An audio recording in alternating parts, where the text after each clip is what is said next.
Here we are for the third episode in the Ahsoka discussion show, talking about Part 4, Fallen Jedi. I am your host, Mike Burton, host of Genuine Chits Chat and Star Wars Comics in Canon. I'm an avid Star Wars lover, and I am joined today by an individual who I've spoken with about Star Wars on a couple of other discussion shows, actually, but I've been on his show as well, on Marvel Plus, speaking about the various Marvel shows that have been coming out on Disney Plus as well. But Brett Scott he's got loads of podcasts going on. He's got the Daily BS, Long Lost Brothers. He can't stop releasing podcasts, and they're all amazing. So, Brett, how are you doing today, and how have you felt about the Ahsoka show as a whole? Well, let me just say, I think you Brits have cornered the market on introductions, because every time I'm on someone's podcast from across the pond, I get this amazing introduction that I'm just like jealous that I don't have the oration skills to do when I have people on my podcast. It's never nearly as complimentary, but I really appreciate all that. I'm so glad we could make this happen. I know it was a tough one. It's a very strange hour for both of us right now to be recording, so it's worth it. I appreciate that very much, because this episode I was really eager to talk with you about. Ahsoka so far, I just think it keeps getting better. Like the first two episodes, I was like, okay, this is good. I like what they're doing. I like that they're bringing in all this animated universe stuff. I love that, man. Like, just you don't have to have seen Clone Wars and Rebels to enjoy this, because they do a good job at, giving us enough background to make the story make sense, but it's that much more special to people who have watched those shows. Like, it just makes it that much more enjoyable. So so far I'm loving it, and each episode gets better. This episode notwithstanding, this episode was the best yet. I can't wait to talk about it. Yeah, I'm in complete agreement. It's interesting because about a year or two ago, a lot of people I knew who are Star Wars fans hadn't seen Rebels. Quite a few had seen Clone Wars, but I've basically made it my personal mission to get as many people to watch Rebels as conceivably possible. I've got friends outside of the podcasting realm. I've got friends in the podcasting realm. I think I might be responsible for 5 or 6 members of the extended Comics Emotion family for watching Rebels, because I go on about it so much. And every person I know who's seen Rebels, whenever especially I push them to watch it, they always go, Mike, I was a bit apprehensive. First few episodes of Rebels Season 1 didn't quite click for me in the same way, but once you get that ball rolling, Rebels is phenomenal. And I'm like, yep, Rebels for me is the best Star Wars content that's out there, in my opinion. Probably matching with a couple of others, original trilogy and stuff. But like, when this show kind of was coming out, I was like saying to everyone, right, people need to watch Rebels. Just dive in and do that. And it's one of those weird things, because the first 2 episodes I enjoyed, but they were kind of there more so, I think, for people who hadn't seen Rebels, to kind of be like, right, here's like a brief on loosely who these characters are, to give you an idea. Obviously, most people would know Ahsoka now from Mandalorian and less so Book of Boba Fett, but obviously the rest of us who've seen the animated stuff know her far more deeply. So I'm like you. I thought first 2 episodes were pretty good. Not mind-blowing for me, but pretty good. Episode 3, yeah, slightly better, but still same kind of vein. I found same kind of quality as Mandalorian, which I enjoy, but I feel like, Andor for me and Rebels are in like a whole nother level. And then this episode, and I said this in the prior episodes, where Dave Filoni isn't the best at starting stuff. The Clone Wars movie, I think, is probably the worst piece of canon content out there. I know it's not meant for me as an individual, but I'm just like, I'm not a fan of that. Series 1 of Rebels, nowhere near as good as the other series of Rebels. And so, but he really knows how to get going. Season 3, 4 of Clone Wars onwards is phenomenal. Series sort of end of Series 2 of Rebels, then Series 3 and 4 of Rebels, phenomenal. So I'm like, I had my faith in Filoni. I was like, he takes a while to get going, but once he's on that train, it's hard to stop. And I think that with this episode, if the future episodes are as good as this, if not better, and I think they will get better, I think this could be my new favourite live-action show. So diving right into this episode, Fallen Jedi, there's loads of different things to tackle here. There's lots of action. There's obviously a big cameo. There's a couple of smaller cameos. There's loads of different things here. So just off the get-go with this episode, we'll kind of jump around a little bit here, there, and everywhere. What about this episode really appealed to you? And was it like from the get-go, or was it like a progressive thing? Or was it kind of once the credits rolled, everything kind of sunk in. Like, how did you feel about this episode? As soon as the action started, when I saw, lightsabers, lots of lightsabers, I don't know, man. It was just like, it felt like I hadn't seen that, even though we did get to see that a bit in the Kenobi series. Mm-hmm. There was something special about it, man. It was great action sequences in this episode. I loved that. I don't know what type of droid that was, but that had the staff like Darth Maul's, and had it spinning like General Grievous in Attack of the Clones. Like, I was like, oh, there's all these things, like just kind of like hearkening back to stuff I've seen before, and it felt good, man. It felt like this is I, like you, really enjoy the prequel films. Obviously, I can admit and notice the flaws that are there in them. And there are a lot. I love prequels, but they are very flawed. Yes.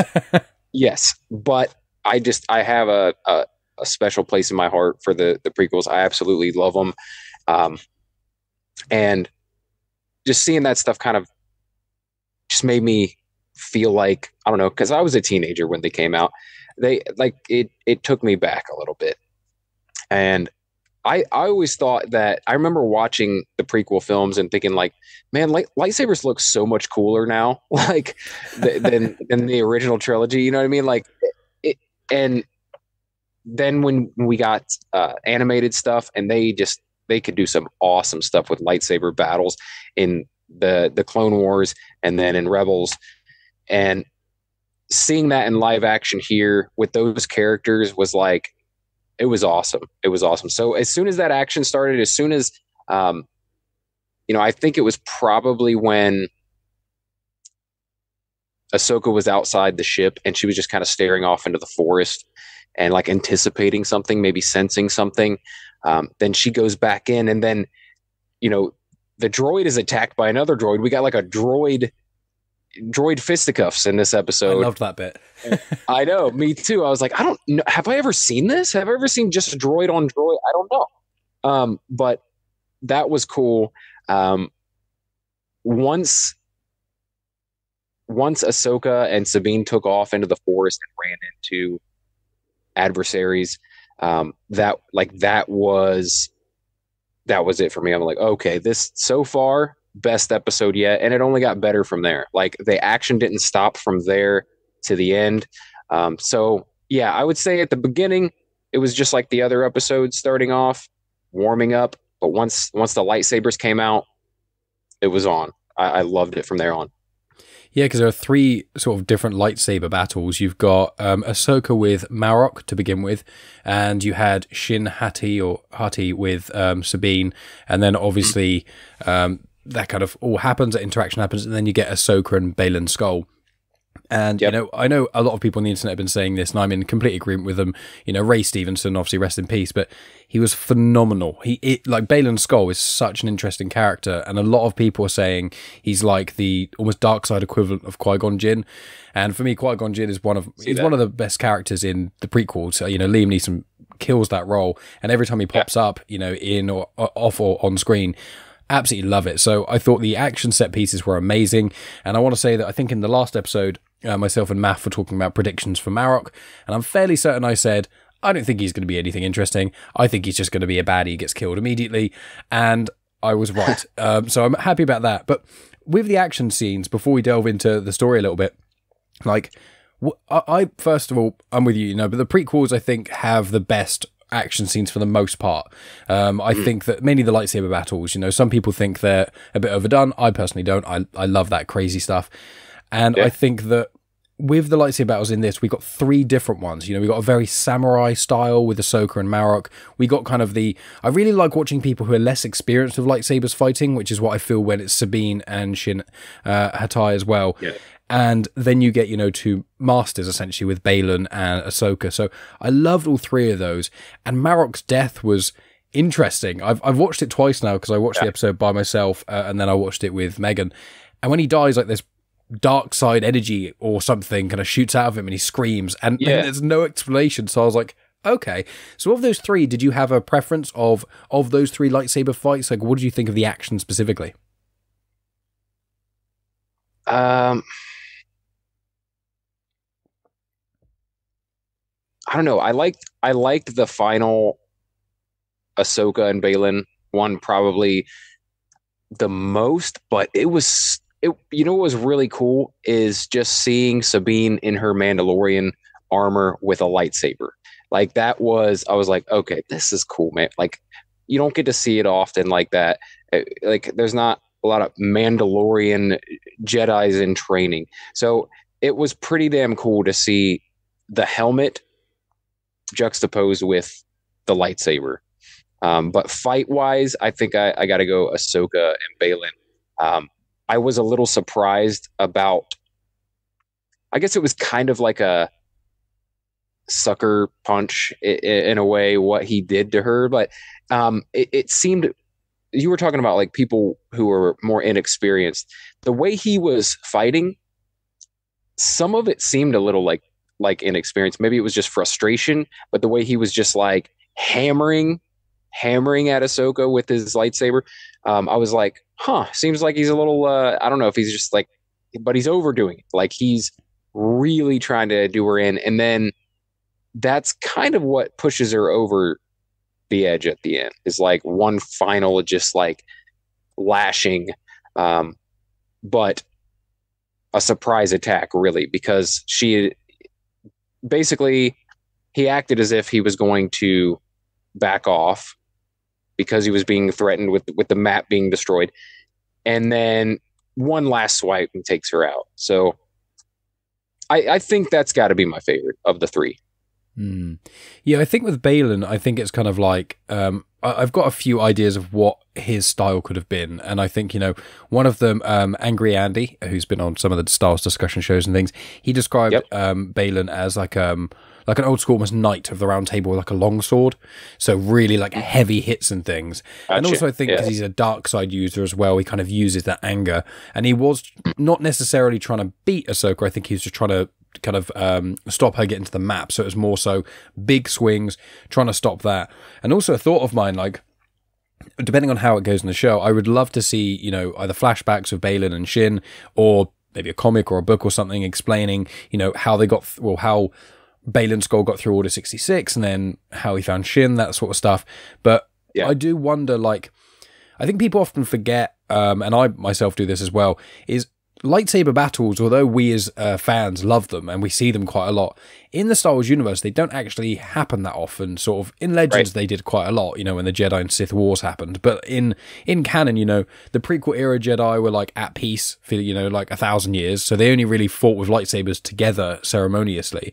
And then post Order 66, apart from fighting Inquisitors, which normally ended up getting Jedi killed, he didn't really have lightsaber battles. So I do wonder how many times Shin and Balin have actually fought someone else with a lightsaber, because we've not heard of them before. And obviously post Order 66 there's not that many Jedi, and especially post original trilogy there's even less. There's basically just Luke and Ahsoka really to our knowledge, and neither of them have mentioned them before.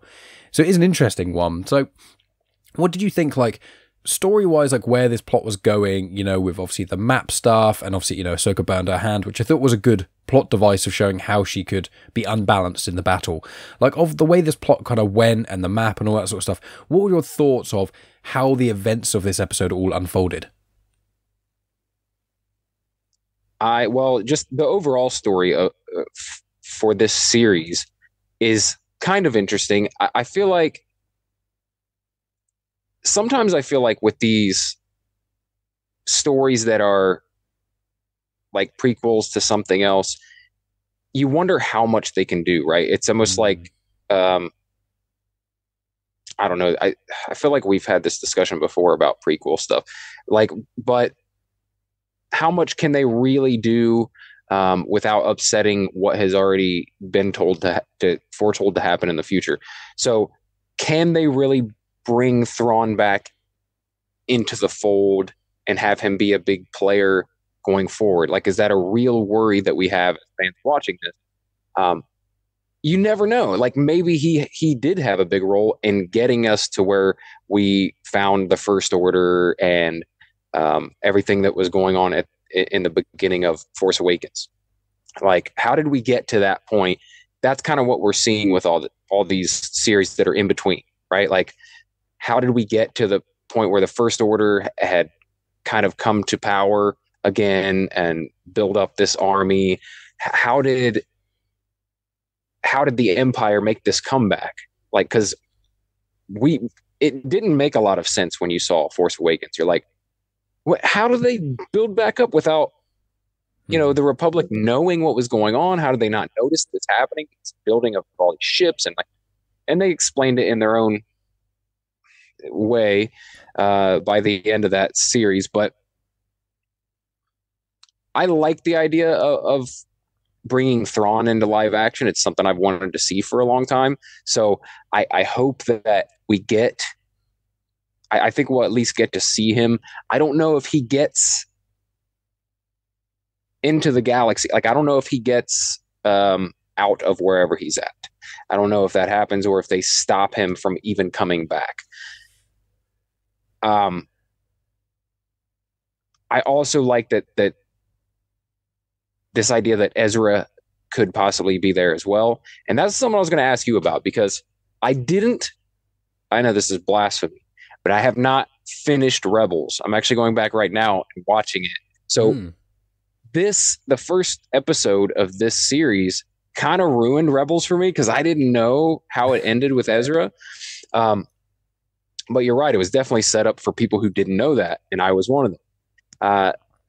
But do we know for a fact that Ezra is there and is alive, or is it still like just a hope and speculation on Sabine's part, on Ahsoka's part? Both Ezra and Thrawn disappeared at the exact same time on the same ship because of Ezra.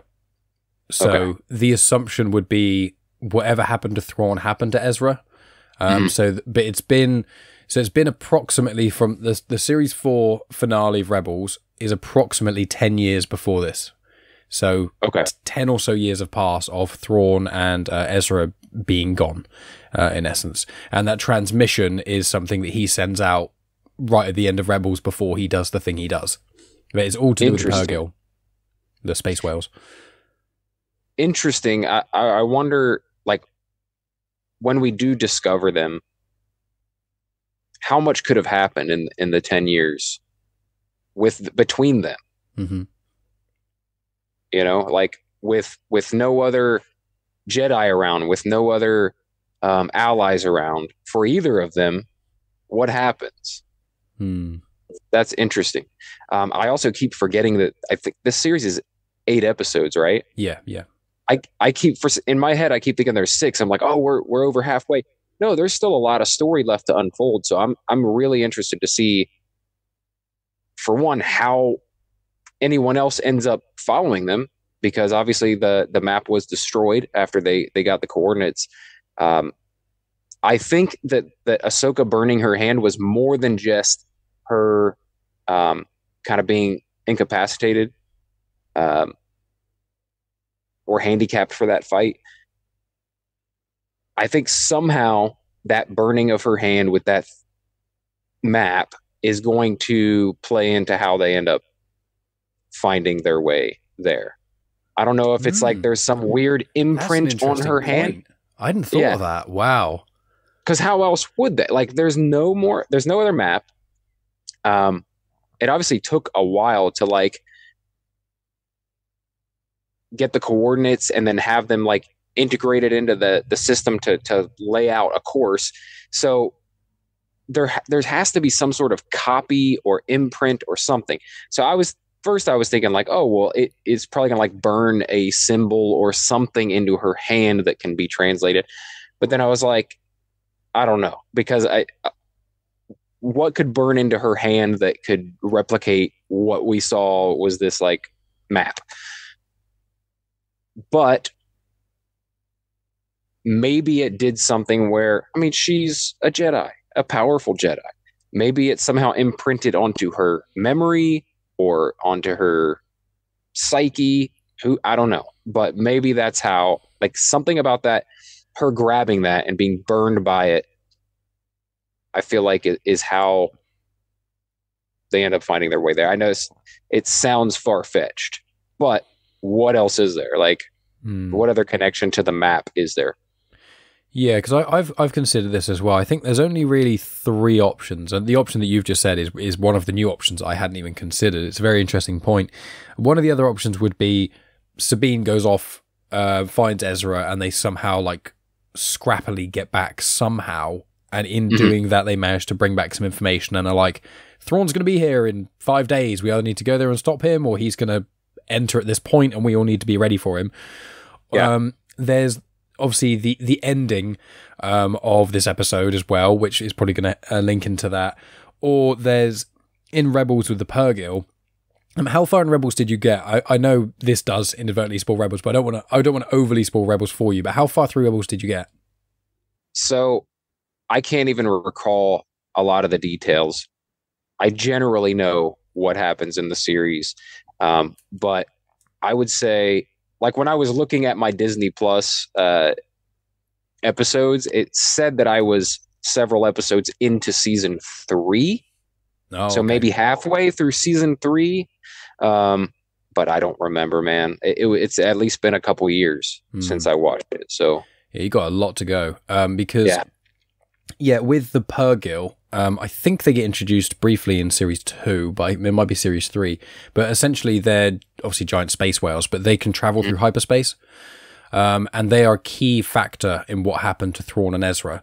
So because they've already been shown, they were teased in Mandalorian series 3, and Grogu and Mando in episode 1 are going for hyperspace. You see like shadows of them, and then you actually saw them in live action in episode 2, I think, episode 3 of Ahsoka, and they can travel through hyperspace. So my theory has been that Ahsoka and probably Hera and the Ghost and stuff are going to somehow, Ahsoka's going to use the Force to communicate with the Purrgil, because that's somewhat what Ezra did in Rebels, and then use them to kind of travel the same loose direction as that hyperspace ring, the Eye of Zion, went.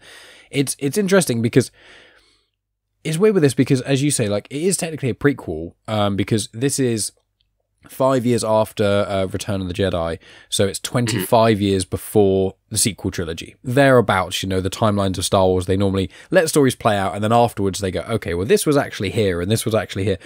So it is 25 years prior, but it is a hard one because, there's always that question of why did Ahsoka not pop up in the prequels? Why did Ezra not pop up in the prequels? We saw the ship, the Ghost, in The Rise of Skywalker, like very briefly at the Battle of Exegol right at the end. But like, there is this question because the impression we get in the sequel trilogy is, we've had 30 years of peace. So it is, to your point, like, where's Thrawn?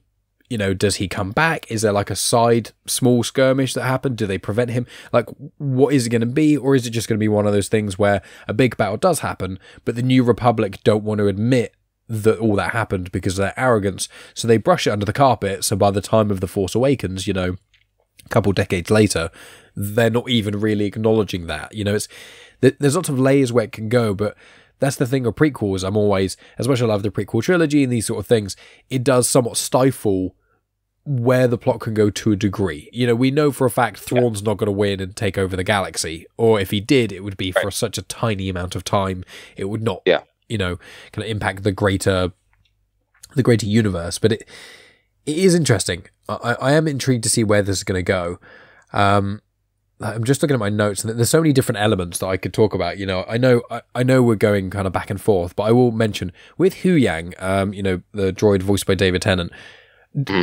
Do you think he's animatronic or CGI? Because I thought maybe a mix of both, but like there were points I was like, that looks like an animatronic, almost from like a Star Wars ride at Disney, and then other times I was like, that looks CG, and I couldn't quite tell. Like when he was fighting, I thought maybe CG, but I just wanted to get your opinion on him before we dive into something else, because I realized I hadn't really asked about that. I would say just by looking at him, I bet it's a mix of both, just because they seem to be leaning back into a lot of practical effects since we've started these series. I feel like, and fans appreciate it, and I think that they're going to keep doing it. But then some of the movements and stuff, obviously you've got to have CGI to do some stuff to make it look good and make it look fluid, or it's going to look wonky. It's going to look, like it did in the 70s and 80s. So yeah, I think it's probably a little bit of both. Some scenes are probably almost fully like animatronic, and then some are probably predominantly CGI. That's what I think. That's what I think. Just by watching it, it's just like when we what's the one in Andor? What, the droid? It's Yes. B2 Emo, and then in Rogue One it's K2SO. Okay. Like, okay, both of them. Obviously there's some CGI involved there, and they're like movements and stuff. So, but they look very practical. When you see them, they look like you could touch them, and it seems like the actors are actually interacting with them sometimes. So, probably both. Yeah, interesting. So there are a couple of little minor points here, and then we'll delve into kind of some of the big finish. So I want to note that Sabine, on her Mandalorian armor, one of her shoulder pauldrons is different to what we saw in Rebels. It looks like it has a Purrgil on it, which links to Rebels as well.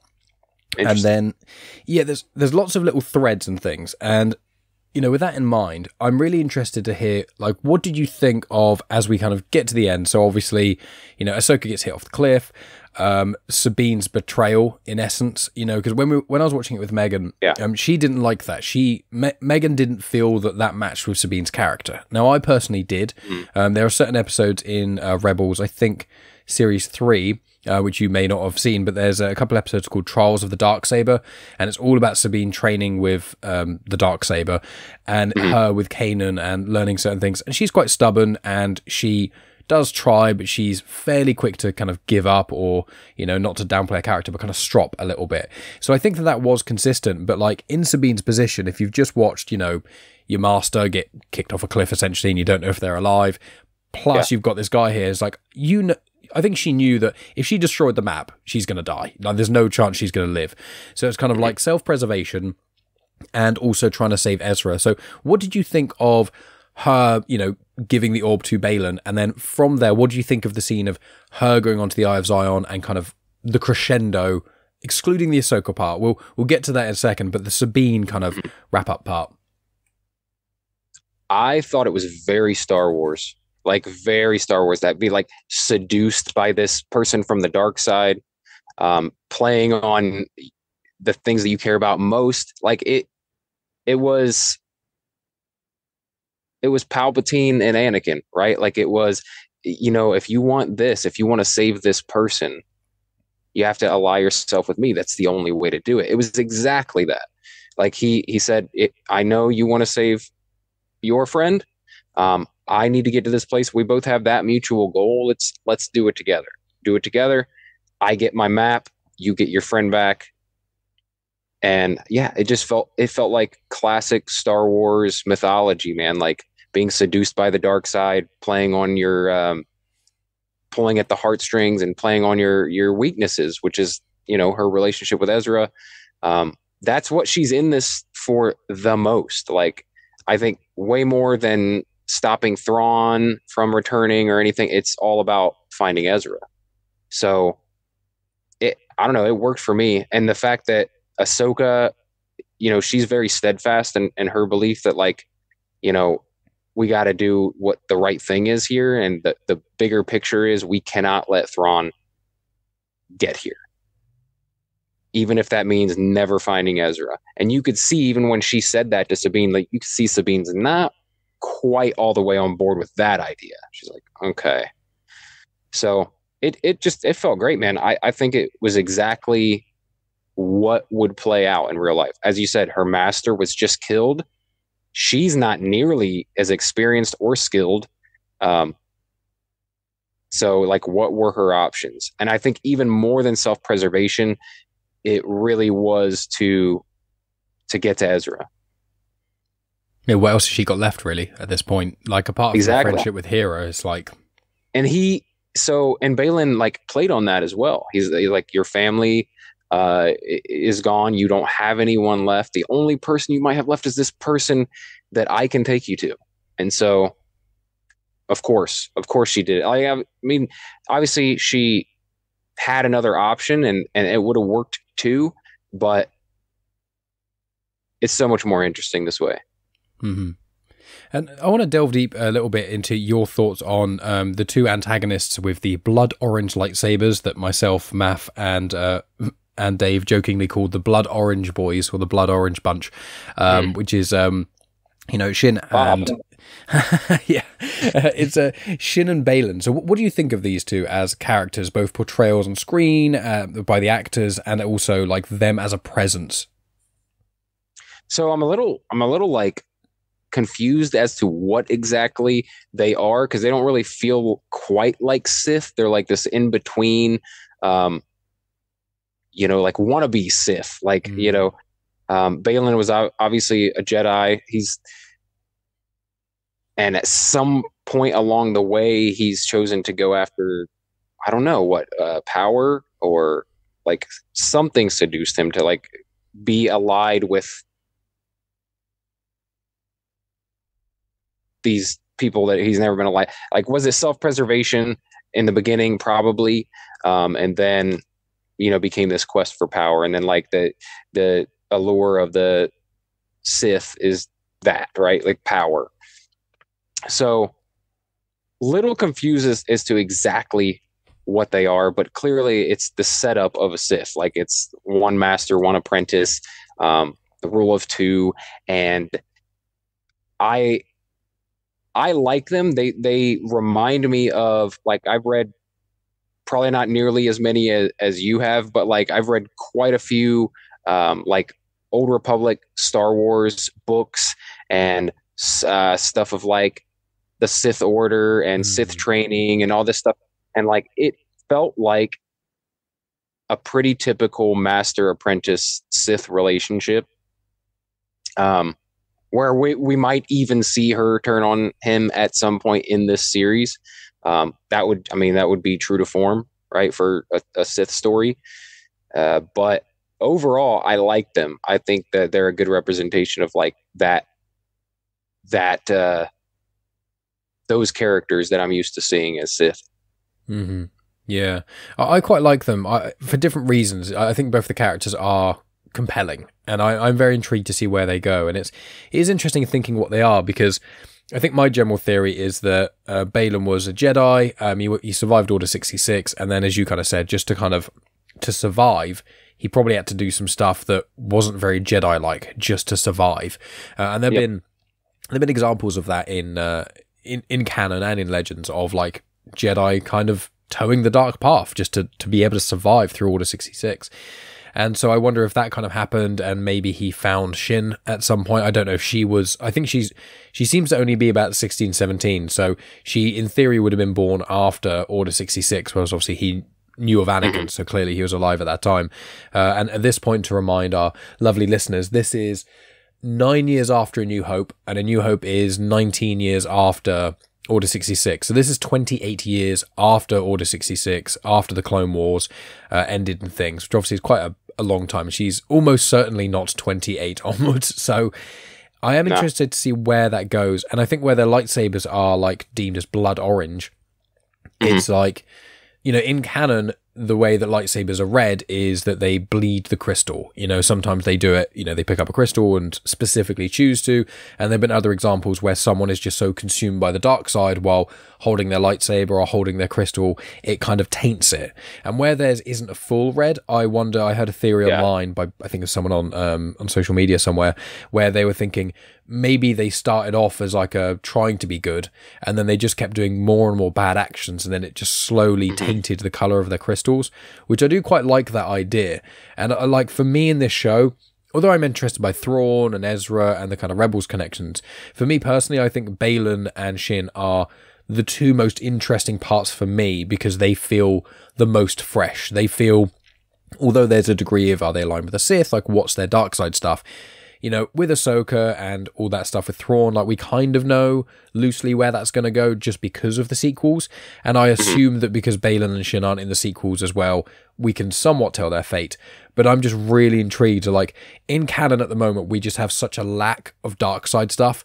We got Palpatine and Vader, who obviously amazing in the prequels and obviously the original trilogy, and then in the sequels you've got Kylo, who I personally love, and Snoke, who I'm lukewarm about. But really, aside from that, we don't have that much. And, you know, especially in, as you mentioned, like the Old Republic stuff, you know, I've not read a ton of Legends, but I've kind of, I think I've read about 10 Legends books at the moment. And my favorite is the Darth Bane trilogy. And I think the Darth Bane trilogy is just, like, it took me a while to read it because I was prioritizing canon, but I think it's probably the best Star Wars books that exist at the moment. And it goes so deep, as you say, about the rule of two and this dark side stuff. And I think that the Disney canon is slowly going backwards. You know, you've got a lot of publishing that's going backwards and more shows that are going before the Skywalker saga. But like the Sith stuff is stuff that really intrigues me. So I want to ask, like, is there anything else you want to mention before we talk about the ending? So you brought up the Darth Bane series, and I think that I'm almost sure that I have not read the third book in that trilogy. You do not like finishing stuff, do you? Well, here's my thing. I think I take on too many things. Yeah, it's like literally I start reading, like I'm gonna go back and read. I'm gonna read the X-Men from the beginning, and I'm just gonna go through it, and I get like, you know, a few issues in, and I'm like, ooh, here's a Batman story I've never read. And then I read most of that. And then there's like, oh, wait a minute, here's this independent comic I want to read. And then, you know, that's what ends up happening. And sometimes I don't finish things. I usually end up finishing them. Sometimes it's just like years later. That's all. I remember I felt the same way about the Darth Bane series. If I'm correct in remembering. So like, in book one, it's him basically being taken and put into Sith training, right? At like this Sith training center. Yeah. And then in the second book, is that the Rule of Two? Is that the one where he finds a female apprentice on some planet? Yeah. Her Zana is this is the Legend, Essential Legends cover, so it's slightly different. But yeah, the second book is all about him training an apprentice. The first book is all about him and him getting with the Sith. Yes. I at least loved those two, and I can't remember if I probably didn't finish the third, or I would remember it. But that's what, when we were talking about like how this reminded me of, that's kind of what it reminded me of. Like I imagined their history, even though it probably not that. I imagine their history as being kind of like that, where he like discovered her somewhere abandoned or orphaned or something. And that's a really interesting point. I mean, for someone who I love that series. I listened to the audiobook versions of them, and then I liked them so much I had to buy them.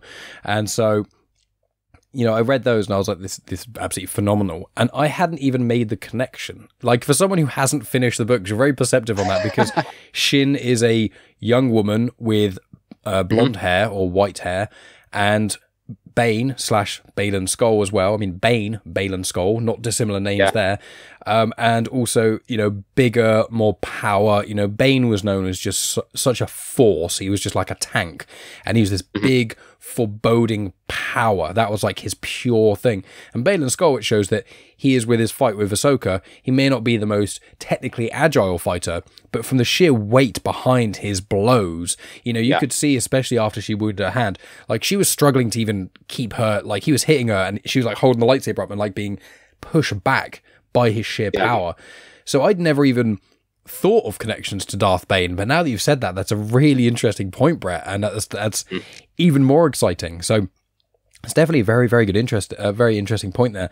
And I want to ask as well, so you must, because you haven't finished Rebels, because it's really, you probably didn't know about Jacen Syndulla, so Hera's son, did you? That must have came as somewhat of a surprise to you, of her having a son now.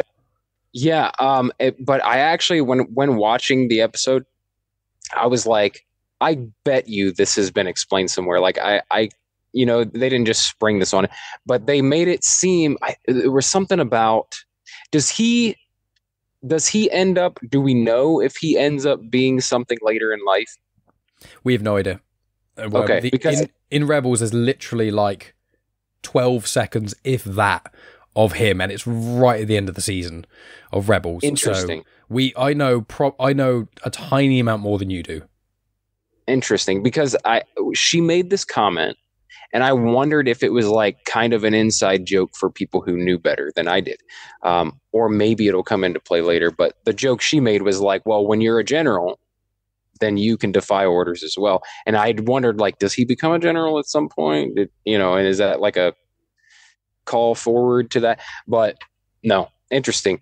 But yeah, I had no idea whether or not like that was explained before or not, or like she could have had a child in the interim I didn't know about. So yeah, it's more kind of when Rebels Series 4, because Rebels finishes before Rogue One and A New Hope, but there's like 5 minutes, if that, right at the end of Rebel Series 4, where it kind of loosely explains what are these characters doing during the Galactic Civil War, during the specific original trilogy. And in that, we get to see Hera and Jacen. And, there's some theories around Jacen as well, because in Legends, Jacen Solo is one of the twins from Luke and Han, and Jacen falls to the dark side. I believe it's in the New Jedi Order series or something along those lines. So I don't know if his name was more of like, hey, Jacen, because obviously Kylo Ren / Ben Solo really was Jacen Solo, like a version of Jacen Solo. Yeah. So I'm like, is he going to go bad? Is he not? We don't know. We know in The Rise of Skywalker, the ghost was there.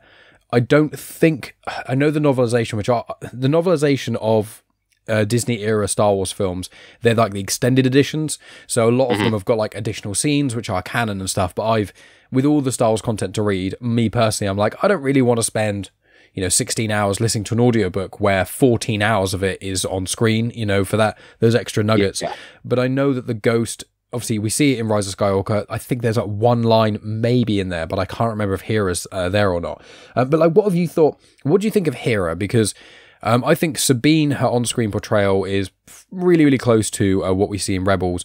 Hera's the one that Megan does not think that, like, I love Mary Elizabeth Winstead as an actress. I think she's phenomenal. But, like, for a while, I found Hera a little bit jarring to a degree of it wasn't quite connecting for me. But I found that as the show goes on a bit more, I have found that. But obviously with yourself, where you have got a connection to Rebels, but you haven't fully flushed out that series, did you have any issues with her as an individual, her as a character, or were you just like, yep, this is Hera, this is cool?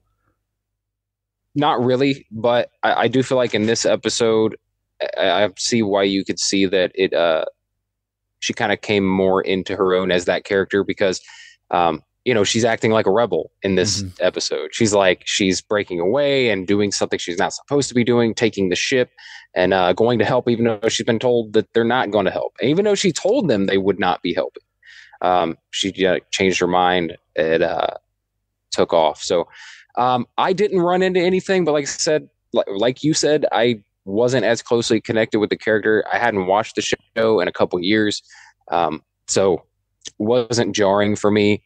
But I can see by this episode how I think she was a little more reserved probably in the first 3 episodes compared to this episode. So maybe that's what it was, but it didn't jar me.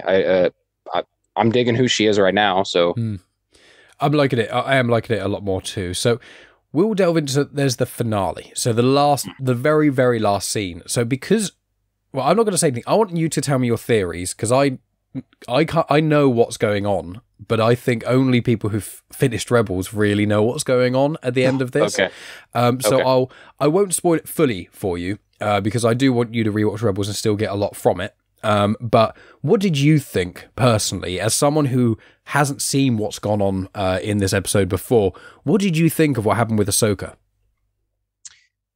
I am assuming she's on some astral plane that maybe is specific for Jedi, almost like the Speed Force for speedsters, right? Like it's their version of maybe not heaven, but it's like the in between where they can it's the astral plane.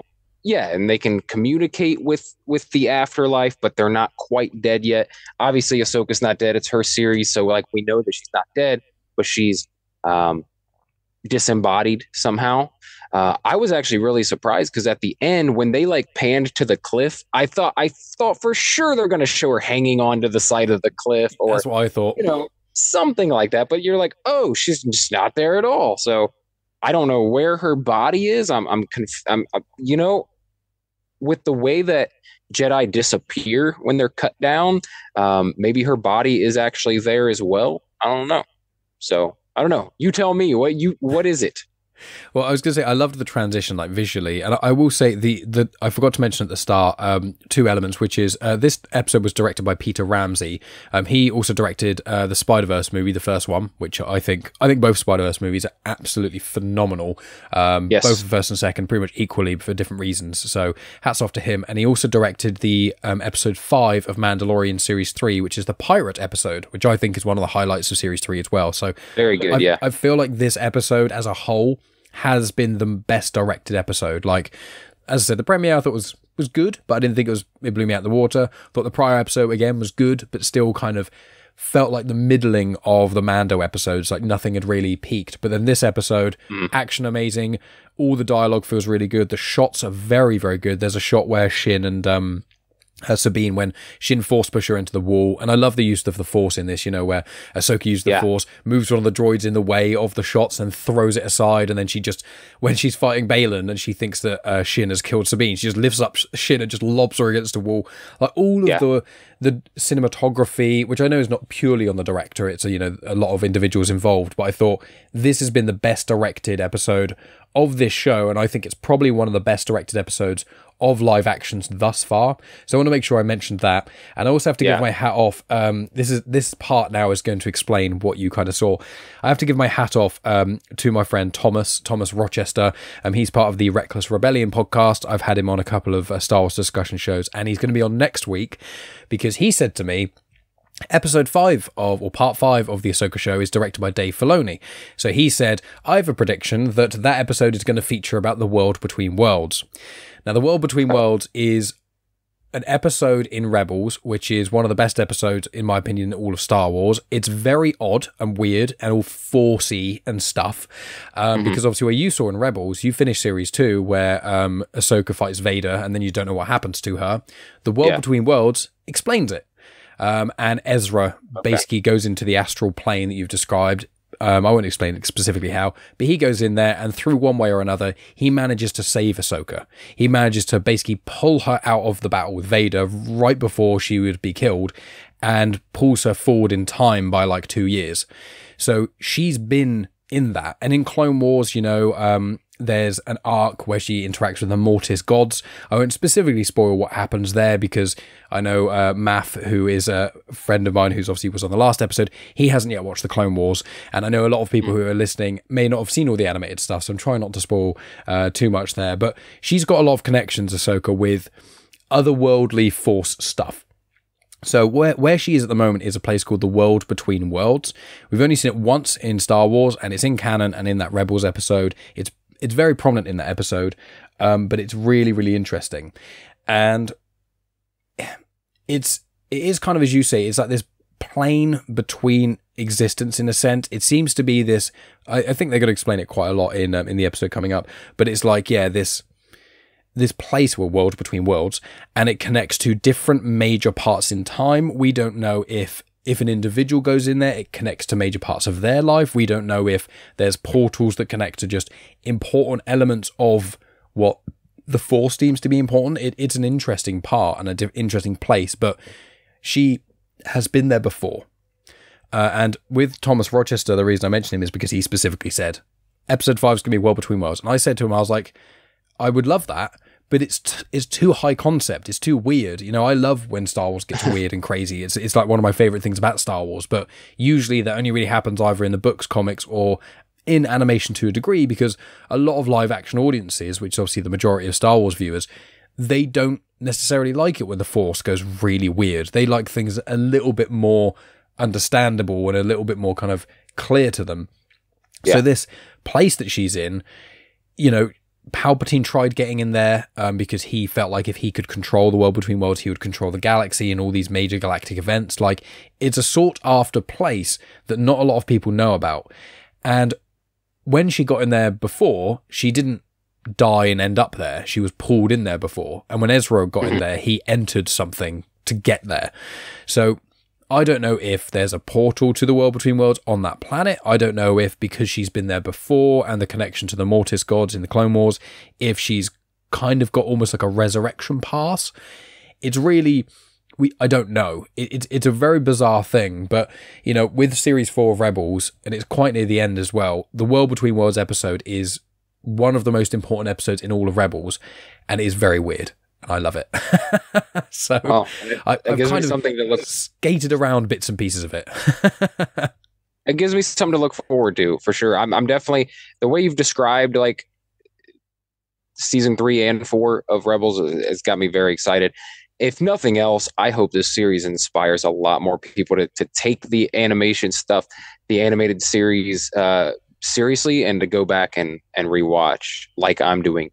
I've been like, Clone Wars is like my comfort place. Like I'll put that on to go to sleep at night sometimes. Like I just love putting it on. I love just the sounds of it. You know what I mean? Like, I can go right to sleep, and not because it's boring, but because it's so comforting. You know, it's like a little, I don't know, lulls me to sleep. That and old episodes of Dr. Phil will knock me right out. But I hope, if nothing else, this does inspire people to go, because I think I know how you feel about Rebels, and I feel the same way about what I've seen of Rebels and most of the Clone Wars. It's some of my favorite Star Wars, period. Like, I think they do so much in there.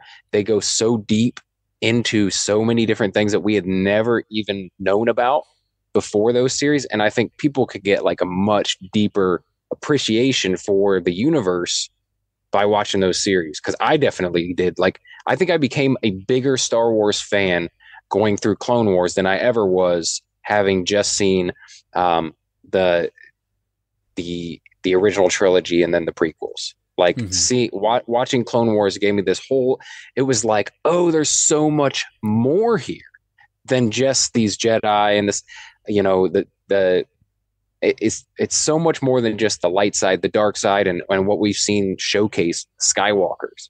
I love episodes that go off and have nothing to do with Anakin or Ahsoka,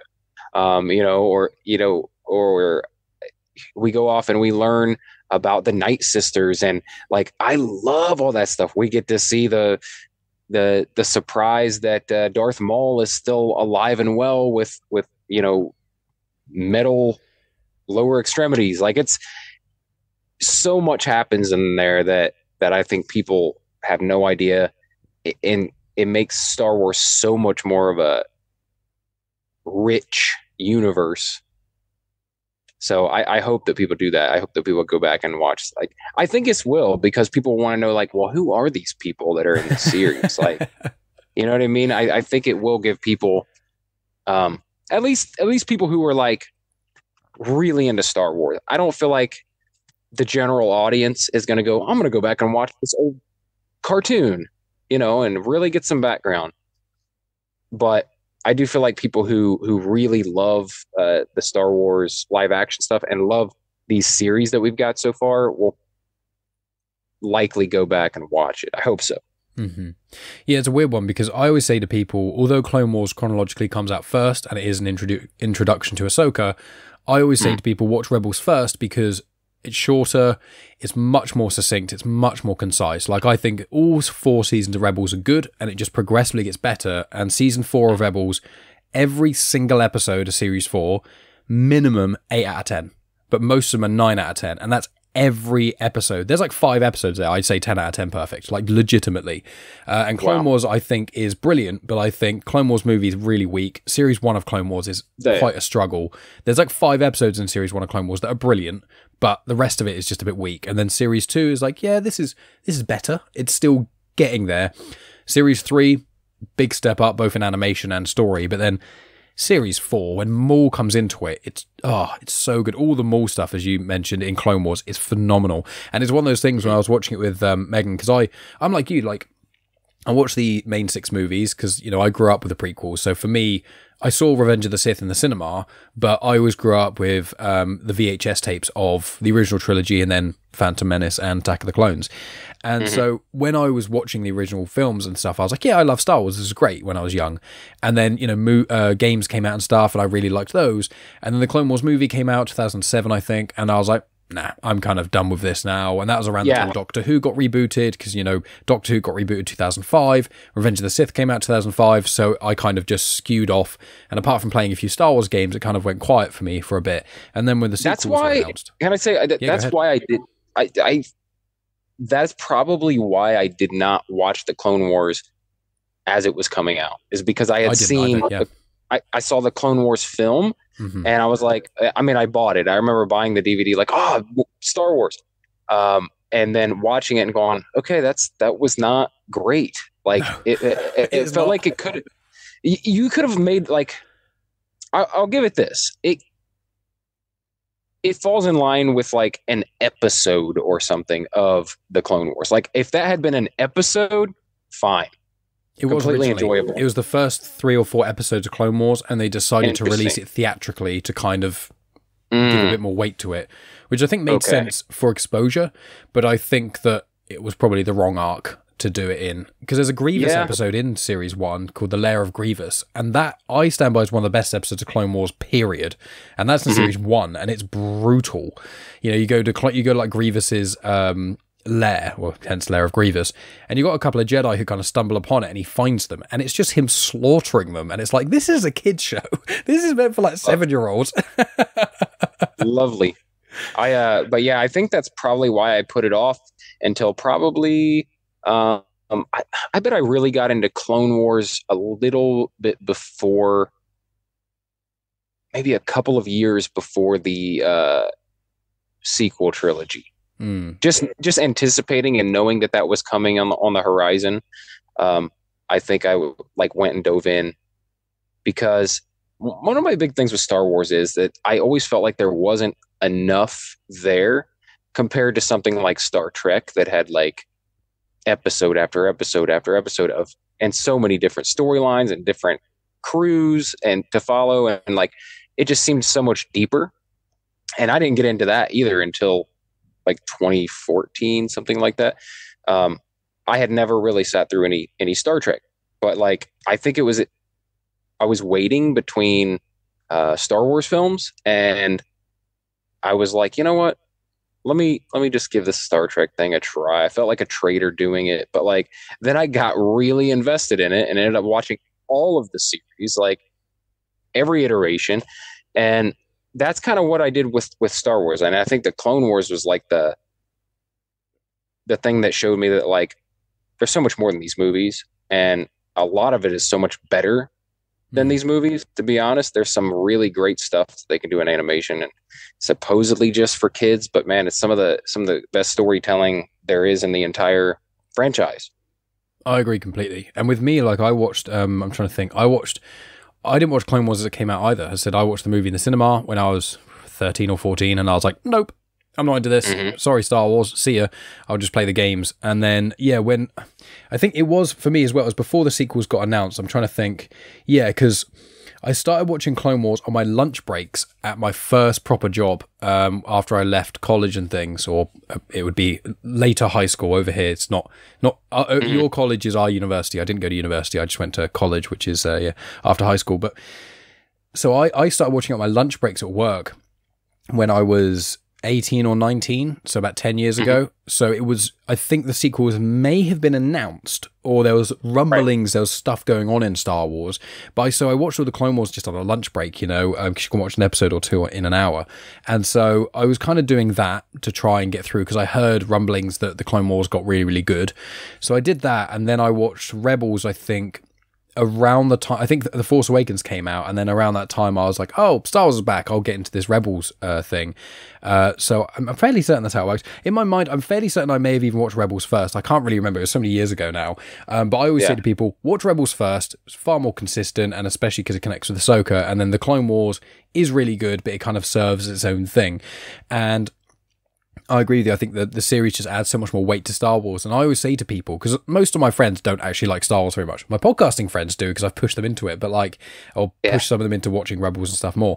But for me, I think Star Wars is one of those things where a lot of people don't get why I love it so much. And I always explain it like this. And Megan, since watching a lot more of it, has conceded that I'm at least partially right, which is the more Star Wars content you consume, the better Star Wars is as a whole. You know, you watch all the movies, yeah, they're not all amazing. I enjoy them all, but they're definitely flawed, you know, in a lot of ways. I think the original trilogies are fairly hard to fault seriously, but I think there's highs in the prequels and even the sequels that are up there with some of the highs in the original trilogy. But like, you watch Clone Wars, you watch Rebels, and there's some other stuff that you can watch, and then there's some of the books and the games and other things. And I just find, because it's one connected universe, as much as I love Marvel and I enjoy DC stuff, there's so many different universes where I was like, oh no, this one doesn't connect with this one. You might get a nod, but they don't really. Whereas in Star Wars, you've basically got Legends and you have canon. And it's literally like, if you consume any content in canon, it is loosely connected in some way to somewhere else in the canon. Even if it's just, this happened 100 years ago. So that's one of the things there that I absolutely love. So we'll start to wrap up here, but I want to ask you, so the big cameo, the big moment at the end was obviously Anakin. And obviously he says, you know, hi Snips to Ahsoka, which is obviously a callback to the Clone Wars. What did you think when Anakin popped up, and what do you think that means? Well, first of all, I had to replay it and like put the subtitles on to see that he said, I did this. Hello, Snips. I was like, what did he just say then? Yeah, and because in my head I'm thinking he should call her Snips. He should call her Snips. Like, if he doesn't call her Snips, there's an issue here. I'm going to have an issue with this series. But why is he there? I feel like the way you explained it is like it's all these like key events and key things that like somehow pull energy from I don't know exactly. I mean, we don't know, to be honest. I don't know. Like, in all honesty, even in Rebels, it's quite. They just kind of find themselves here, these two characters, and they're like, what is this place? I don't really know. And they see a couple of things in there, and then they leave. So we are kind of meant to figure out ourselves. So, yeah, just to clarify, I don't know that much more than you. I just know an event that occurred in there, less so what it all kind of is, in a sense. Yeah, I would imagine that in this world between worlds, it's literally that, and they can, like, it can be a world between the afterlife and, you know, life. And imagine that either, I don't know if that is his current day like spirit, or if it's some sort of like a apparition almost, or like an imprint or something. Like, I mean, a lot of people describe even like paranormal activity and like ghosts and stuff is that happening, right? Like something playing out a scene on repeat. It might not be what the spirit is doing right now somewhere, but it's like this leftover energy from this person in a certain space and time. And I kind of got that from just seeing him, because I don't know, it's hard to place him. It's hard to place, like, obviously they did some age regression on Hayden Christensen, and he looks like as young as he did in Revenge of the Sith, I would say. So, but then also, who's to say what age people are when they move on from one plane of existence to another? I don't know. So is it a specific era of him, or is it like, I feel like it's a version of him that is wise to everything that's happened, or else he wouldn't have a reason to be here and impart some sort of wisdom on Ahsoka here, help her along her journey. I think he's going to have knowledge of everything that he's been through, and probably that she's been through as well. So yeah, I don't know exactly what it means that he's there, other than, you know, this is what she needs. You know, maybe it is like you said, it's all individual. Like, this is her world between worlds, where like it's specifically things that affect her life can be there.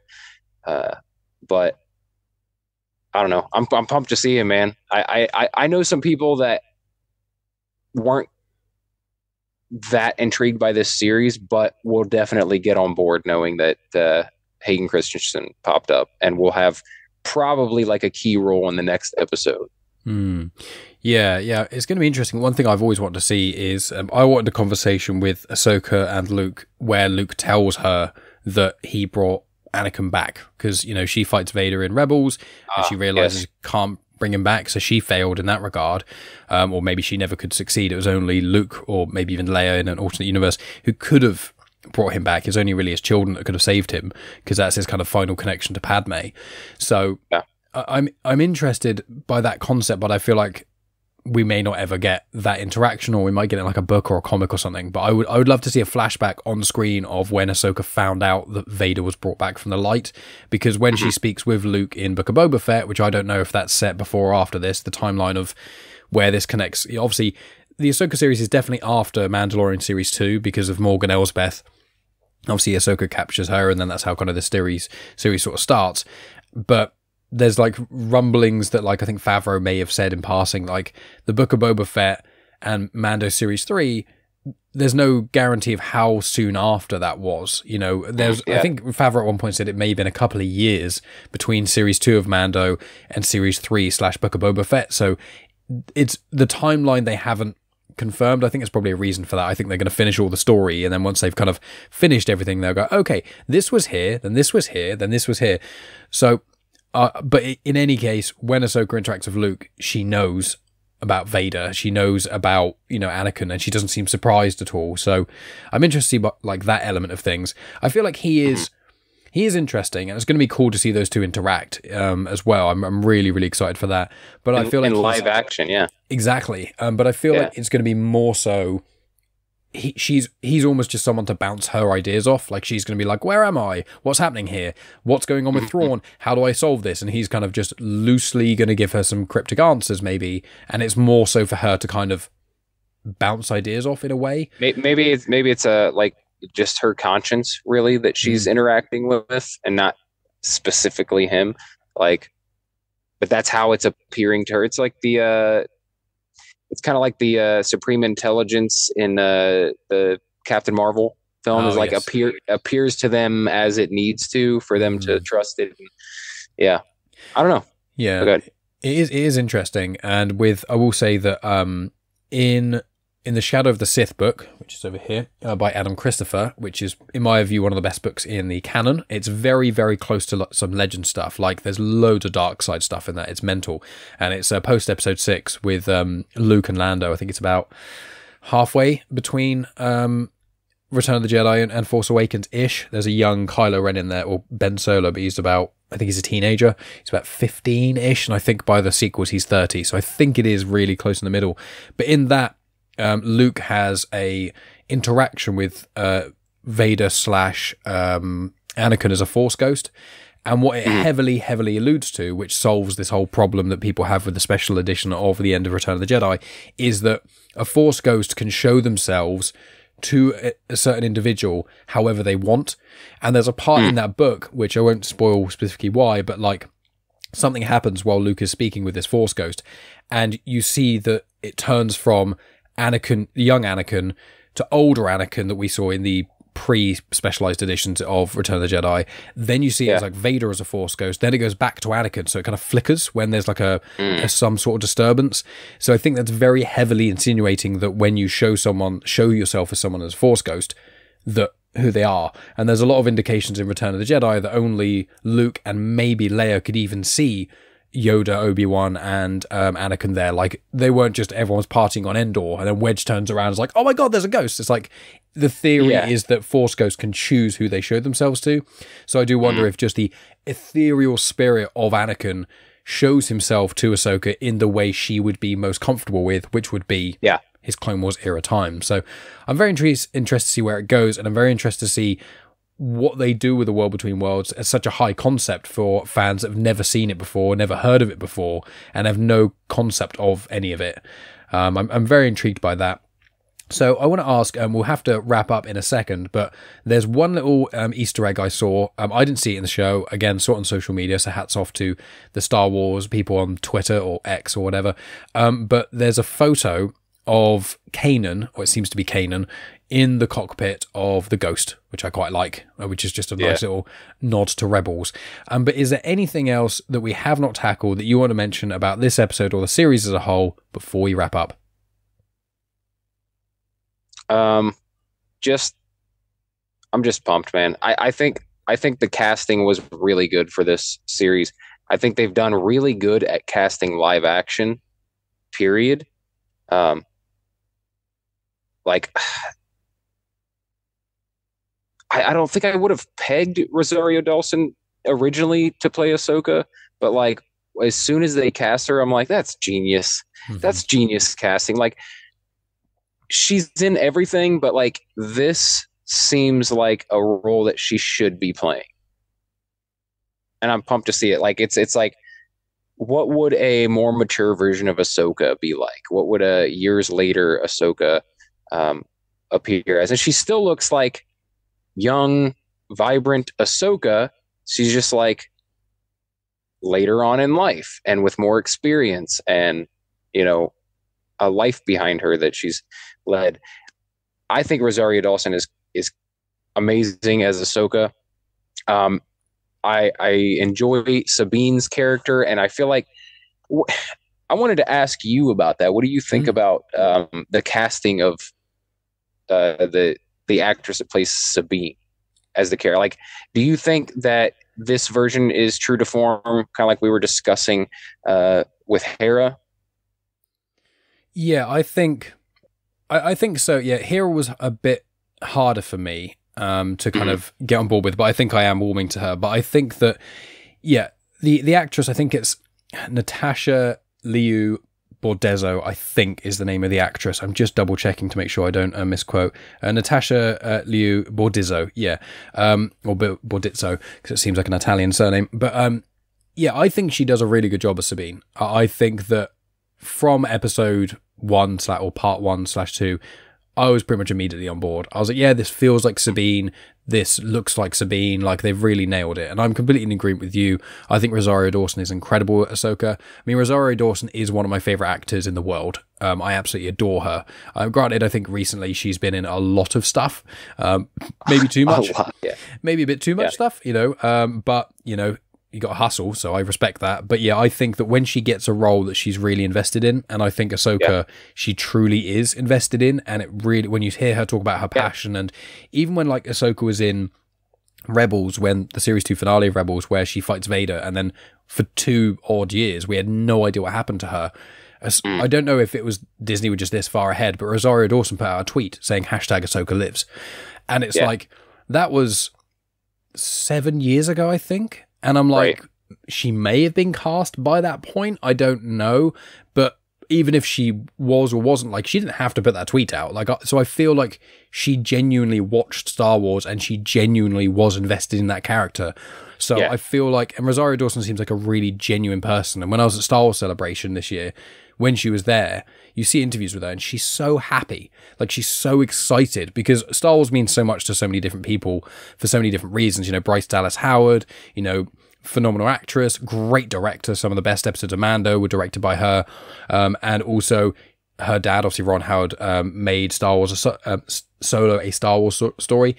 And when you hear a lot of these actors who are involved in Star Wars who are slightly younger, or, you know, more sort of our sort of age, less so than like, you know, 60 odd or whatever, they're normally like, oh, my dad loved Star Wars. He grew up with the, you know, originals, and I watched them as a kid, and then I, you know, watched the prequels, and often people have different relationships with the prequels.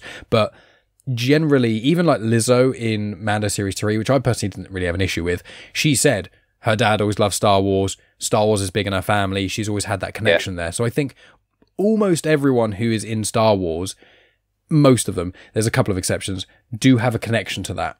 And I think that a lot of these actors have that connection as well. And I think that it comes out on screen because of the passion they play. And I think that I don't think any of the actors in Ahsoka have phoned it in a sense. You know, there's a few in some of the films, more so the prequels and to a degree the sequels. There's a couple of characters or actors and you're like, are you really that invested in this world, or are you just kind of there because it's another job? You know, for a lot of people, especially I think the prequels and maybe the sequels to a degree, it was kind of like, oh yeah, Star Wars is cool, I'll be in that. Whereas there's a lot of other people who are like, I need to be in Star Wars. Like Gwendolyn Christie, who plays Phasma, and obviously Brienne of Tarth in Game of Thrones. When I was at Star Wars Celebration, we saw Villains of the Sequel Trilogy panel with Andy Serkis, Gwendolyn Christie, and Ian McDiarmid. And so they're on stage talking. There might be someone else who I've forgotten, but they're on stage talking about stuff. And Gwendolyn Christie said when the sequels were announced, she was gunning for it. She was telling her agent she wanted to be in Star Wars, and her agent was like, everyone wants to be in Star Wars. And she was going to like parties where people who were involved in the production of Star Wars were there, just so she could tell people, I want to be in Star Wars. Can you please tell anyone involved? Tell J.J. Abrams, I'm begging you. And she pushed and pushed and pushed and eventually became Phasma, who, you know, underused in the sequels, but, you know, Gwendolyn Christie is incredible. So when you get that and when I hear that from people, it makes me excited for them, because when they're excited, they're not just going to put 100% in. They're going to put 110% in. And I feel like the cast of Ahsoka do feel that way, especially Sabine and Rosario Dawson. So yeah, I'm all on board with that 100%. Same. Wonderful. Well, Brett, please tell people where they can find you. I'll put details in the description of obviously Daily BS, Long Lost Brothers, Marvel Plus, all that lovely stuff. But tell people where they can find you, and if there's any final things you want to say before we end this call. Well, as you said, you can find those 3 podcasts, which I put out pretty regularly. Daily BS is a entertainment pop culture podcast where I just kind of speak my mind, anywhere from like 5 minutes to 30 minutes, depending on the subject matter and how much I feel like talking. Long Lost Brothers is just a hangout podcast with my buddy Jesse. We just meet up once a week and chat about all the stuff that we enjoy and do. And Marvel Plus obviously is a MCU rewatch podcast. So you know, we do the mainly the Disney Plus Marvel series, but also I have a Patreon where we do like movie reviews, starting back with Iron Man and going forward. And then you can also check out Daily BS is on YouTube as well. So there's like a video component to it, kind of like your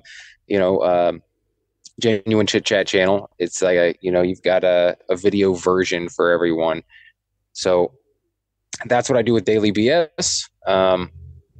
And if you want to find me online and just follow me in my daily day-to-day antics, you can follow me at Real Brett Scott pretty much anywhere. TikTok, Twitter, Instagram, all that. It's all the same. Real Brett Scott. Fantastic. And you can see, when you see how much content Brett is putting out, you'll forgive him for not finishing the Bane trilogy and Rebels and that stuff, because, you know, I've got a lot of podcasty stuff going on, but I've got 2 main podcasts and then these weekly shows I occasionally do. And even then people are like, how do you have time? And it's like, usually losing sleep. It's usually the way I get away with doing all this stuff is, do I need 8 hours sleep? No, I can deal with 6.5 tonight, so I can keep reading this book or finish off this series or edit this podcast and stuff. So I've got time on the weekend. So you're a very busy guy, and all the content you put out is absolutely amazing. So, you know, let me just real quick, I just want to say this because I wanted to say it earlier, but now you're making me feel self-conscious. So I got to say this. You, sir, put out a lot of content. You put out a lot of content.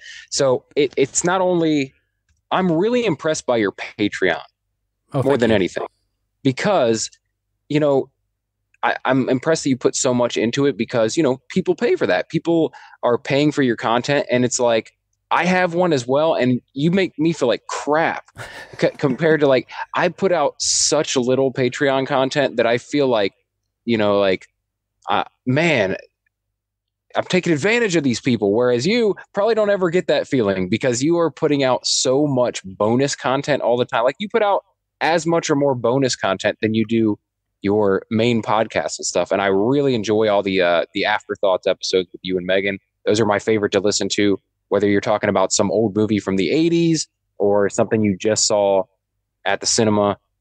That's great stuff. But I really appreciate your grind and hustle, especially when it comes to putting out those Patreon episodes, because, like, that's something I keep telling myself I want to get better at, because it's like, yeah, these people are like paying for extra content.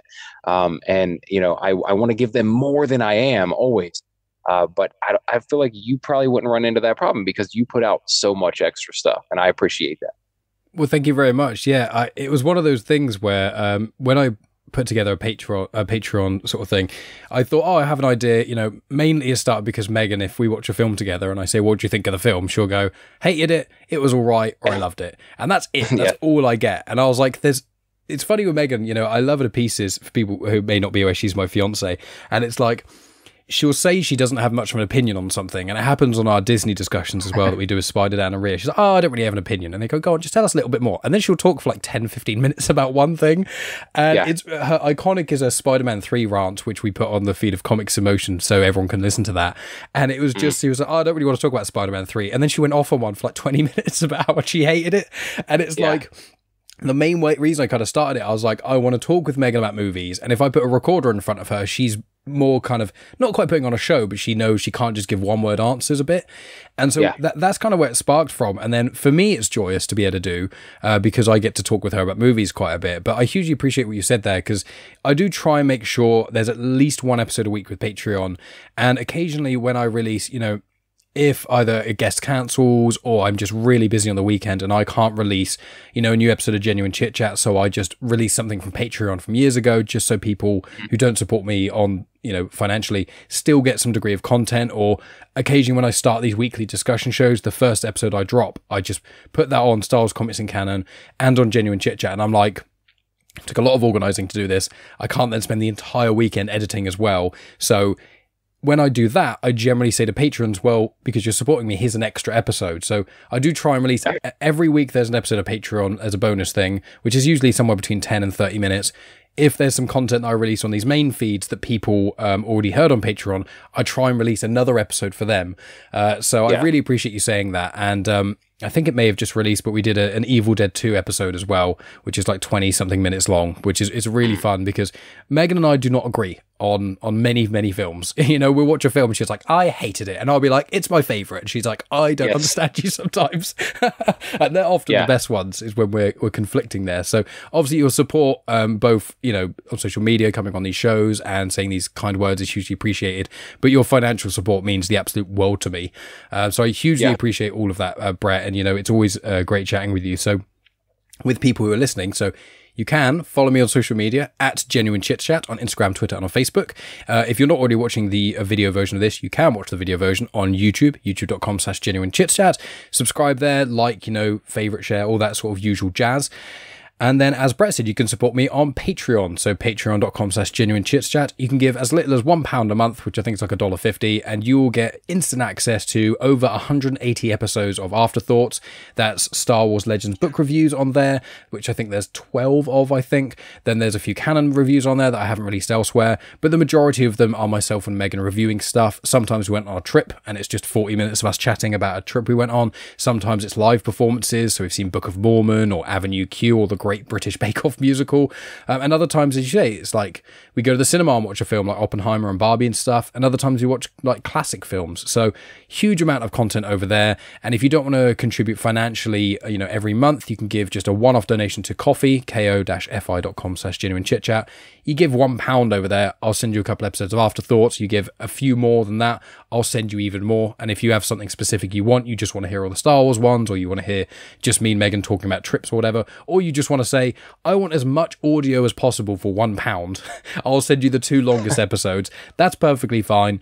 But if you don't want to contribute financially, share the show on social media, tell your friends about it, and you can get a free episode of Afterthoughts if you leave a review on Apple Podcasts, Audible, or even just a rating on Spotify. Screenshot that, send it to me on social media. I'll send you a free episode as well. But, thank you for listening, friends, as always. I'll be back next week with Thomas, who's going to be, the whole episode is him going to be saying, I told you so, which is correct because he was right about the world between worlds. And make sure you check out all of Brett's incredible content. It's so much fun whenever I listen to your shows as well, especially with Marvel Plus as well, with all of those content that you release. I especially loved I think my favorite of the Secret Invasion one was you talking to BZ, because BZ has the coolest voice in the entire world. Obviously, I had him on Genuine Chit Chat. He's been on Era of Geek. Obviously, now he's been on Marvel Plus. He's such a lovely guy, and you guys had such a cool conversation there. So just hats off to you, sir, with all the content you create. It's always delightful speaking with you, and just thank you for making the time. Thank you, man. I really appreciate it. No worries at all. Well, friends, thanks again. Please subscribe and share, and I'll talk to you next week. May the Force be with you.